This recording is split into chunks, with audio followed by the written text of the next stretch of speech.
welcome to What Are You Reading, a podcast with the Public Library of Mount Vernon in Knox County. I'm Christy. And I'm Katie. And as you've noticed, we have some special guests here today. So we are doing the NEA Big Read program, which is a national endowment for the arts in partnership with Arts Midwest. And we are celebrating Interior Chinatown by Charles Yu. And we've had lots of amazing programming from February now into March. We've got some stuff coming up in April as well, and this program is one of them. And we're doing a book tasting today, and we're joined by Jamie Lynn. Hi, she is the reason for the season for all this, so we're so grateful for that. We're also joined by Arden, Jordan, Maddie, and we're just so excited to have y'all here. So thank you for coming. And as you guys noticed, there's a lot of changes here. So we're doing a book tasting. So everyone had some books that they were reading, that they had some experience with, and we wanted to share that with y'all. And these are all companion titles that kind of inspire us from Interior Chinatown, and it made us want to continue what we're doing with the program. So I guess we'll start with Arden's books. Okay, my first one is The Remains of the Day. Winning the Booker Prize, Ishiguro's Remains of the Day is something deserving of our attention. It explores the dynamics between the colonizer and the colonized, narrated in the first person by our protagonist and butler, Stevens. Throughout the tale, Stevens undertakes a journey to visit Miss Kenton, a former housekeeper of Darlington Hall, from whom Stevens received a letter that he interprets as a hint of her potential return. Much of the narrative unfolds through Stevens' reflections on his time as a butler, the novel providing insights into aspects of social life that obstructs human flourishing, as Stevens' attachment to his work limits his self-fulfillment and potential in society. When I was reading this book, the character, you get so attached to him and you're just rooting for him as he's trying to figure out how to interact with those around him. So it's just the sweetest novel that just always keeps you captivated. The second one is Intimacies, a captivating tale fraught with ambiguity of a UN translator in The Hague who becomes entangled with a married man. The novel traps her involvement with a case dealing with the war crimes of a former African president. As she searches for a place to finally call home, her personal and professional lives become increasingly complicated, forcing her to face what she really wants her life to look like. A story of the successes and failures of language, the possibility of multiple truths, and the simmering complexities of human intimacies. Kitamura crafts a life, all at once, completely and uniquely, painfully relatable. Wow. Those both sound really good. Yeah, they do. And for those of you that are listening and might not be watching us, I always like to mention something about the cover, just in case you're coming in, because we have so many patrons at the library that'll say, oh, it had a red cover, right? Like that's kind of an inside joke in librarian world, is like, oh, the book with the red cover, because there's so many. But it is really important, I think, to mention, because a lot of times even I fall into that trap where I'll pull something off the shelf because it's bright, or it's my favorite color, or there's a really interesting design. So a lot of these books, of course, you can Google look them up, but the Kitamura has such a beautiful, like bright pink cover, and Remains of the Day is like so subtle and beautiful, and I love that too. So those are two very like juxtaposing covers too. Interesting choices. Yeah. Thank you, Arden. Appreciate it. Can I just add that whenever I see the Nobel Peace Prize, oh my gosh, something like right? You need to read it. Absolutely. And this one, I actually didn't know anything about it, but it was a National Book Award long list as well. And so there are all of these, and it's a bestseller on like the New York Times, which is one of the leading, places to figure out what to read. And so we came to some of these simply because they had been nominated for something when we were putting everything together, and I thought that was pretty cool to then have them be so darn good. That is awesome. Yeah, and I'm glad that you talked a little bit about how this list came together, like how you all decided on the titles that you picked to showcase in this. So I really, and all of these are available at the library. So, I always tag that in at the end, but just a reminder, everything we talk about today will be available. So come in and check these out. And we will be doing 2 giveaways. So if you want to add to your own personal library, we have the in-person book tasting on March 17th. What better way to kick off St. Patrick's Day than with a book tasting? And we'll be doing a little raffle there.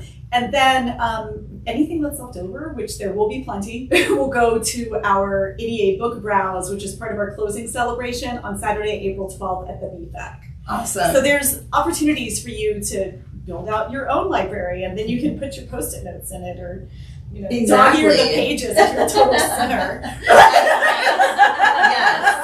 I'm guilty of that. If I read something here and I love it, I'll buy my own copy so that I can do with it what an English major would do with a book, which is disturbing to a lot of people, right? Underlining.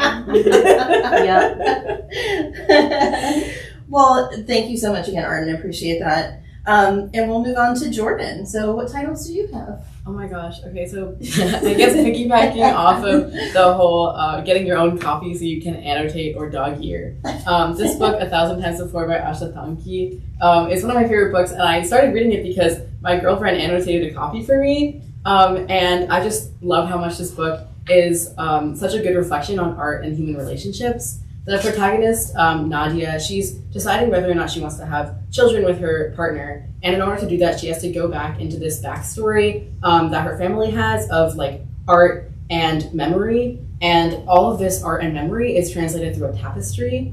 And so every mother can sew their child or their daughter specifically into the tapestry, or sometimes their sister. And then that person will have all the memories of the mothers in the generations before them, and they're able to change the future by sewing things or creating art in some sort of way, which is a huge responsibility and something that you can choose to have kids and not give it to your child, but then you're giving away this gift, or you're just bestowing this horrible responsibility onto your children, which you can see in so many of her family members' stories and these women in her family. The ability to change the future, especially when you don't really know that that's what you're doing, is a pretty terrible thing sometimes.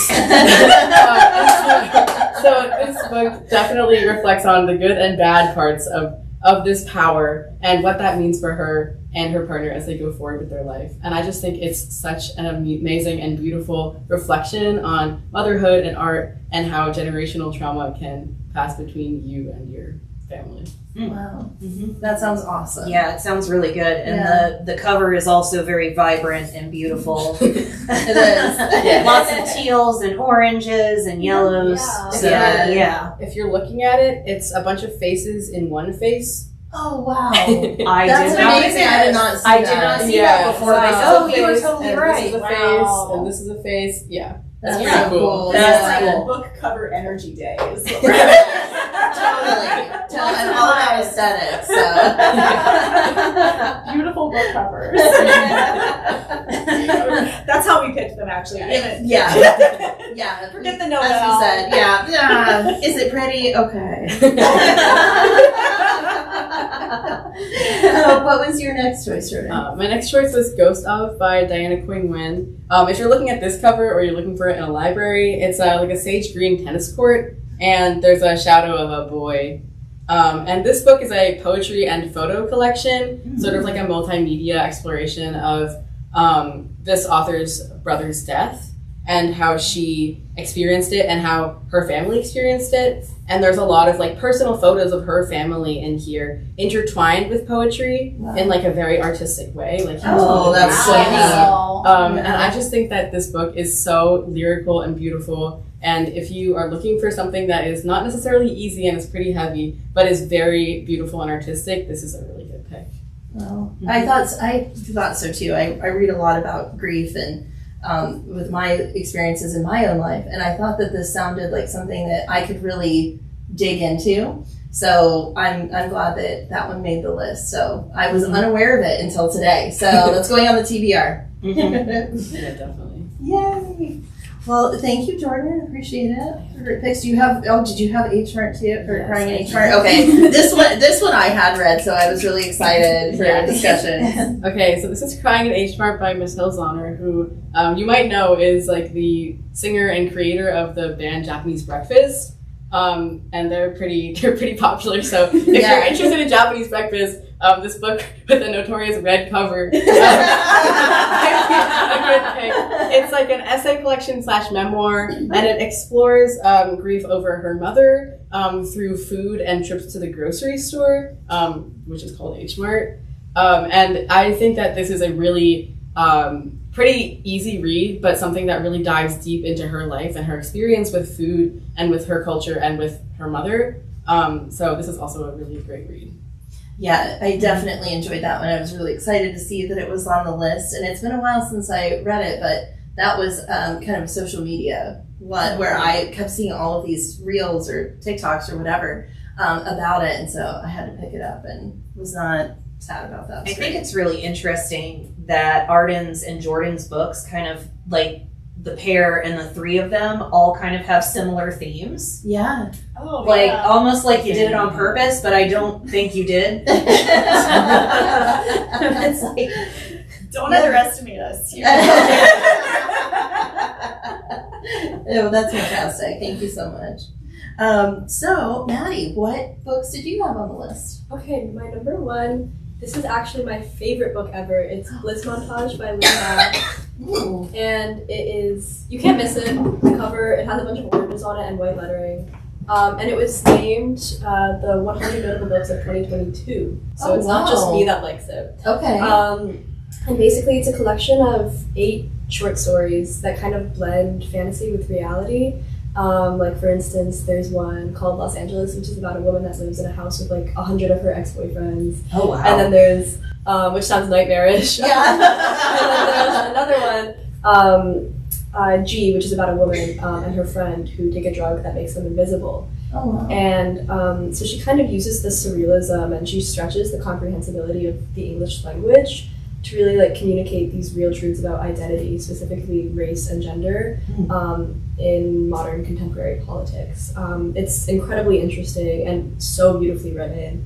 And I actually like can't stop gushing about this book enough. Like it literally changed my life. It's so good. That's amazing. I have to read it No, it's now. so Like, and good. you guys have to read it too, and let us know. Like, come in and see us and tell us if you like it. That's awesome. Wow. And then I have another book. This is The Bandit Queens by Peruni Shroff. This is her debut novel.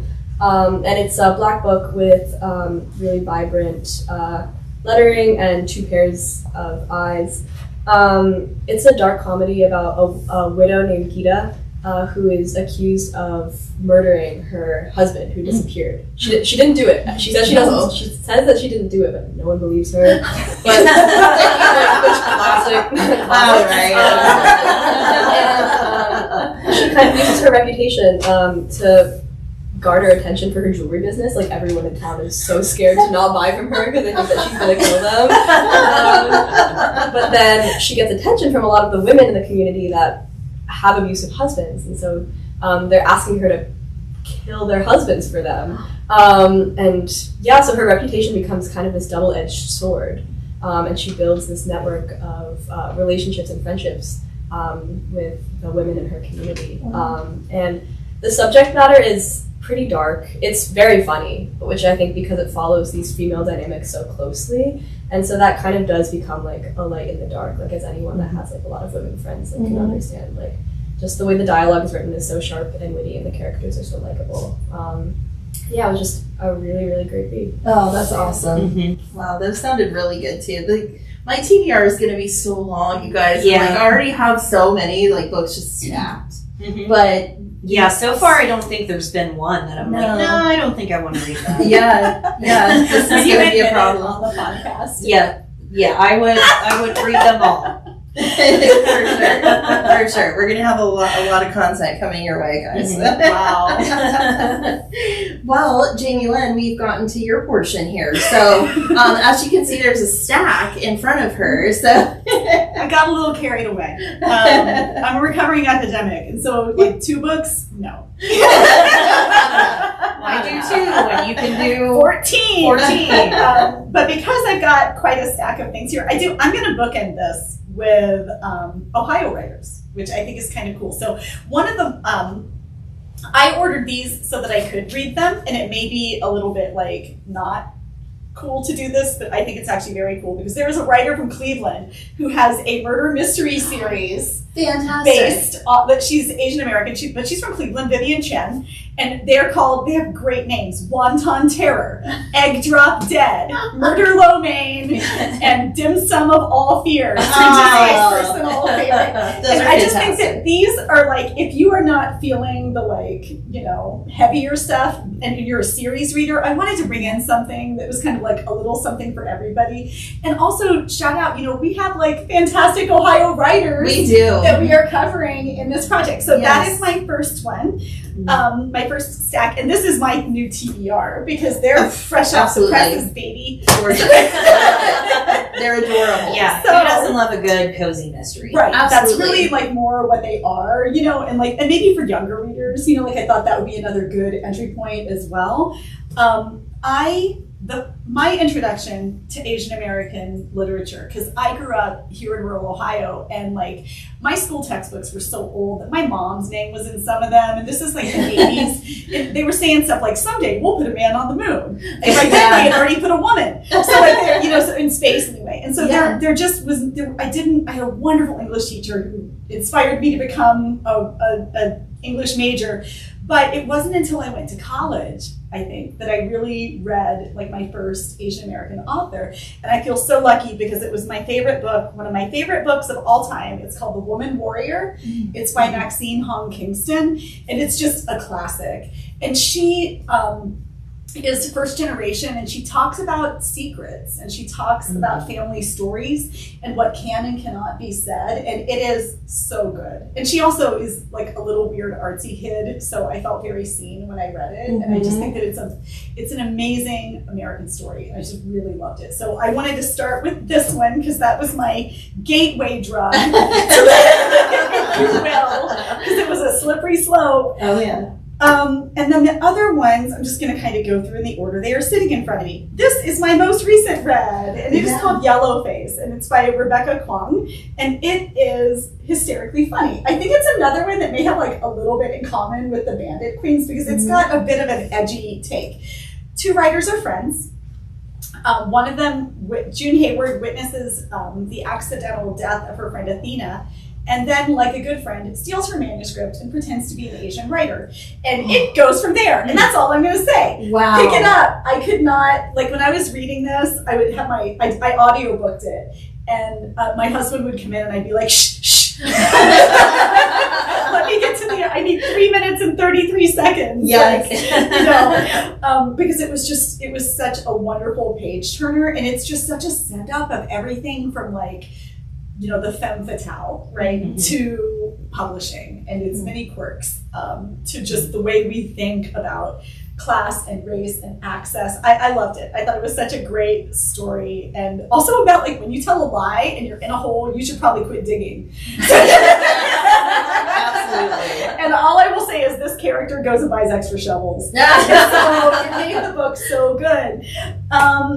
Then I will end with my other Ohio writer. Another has become a classic. It was like an instant classic. On Earth We're Briefly Gorgeous, and it's by Ocean Wong, and it's basically formatted as I always have trouble saying this, epistolary. Okay, and it's a letter to his mother, and I really loved the dynamic between like a parent and child trying to understand each other, and especially like a child trying to help make themselves understood to their parent, and it's the language is so beautiful that I tend to be a little bit of a speed demon, and I would turn back quite a bit because I just enjoy the sentences so much in this particular book, and it will make you cry and laugh and read it again. So I highly recommend. Then Pachinko. Cry. Oh no. So this is like epic.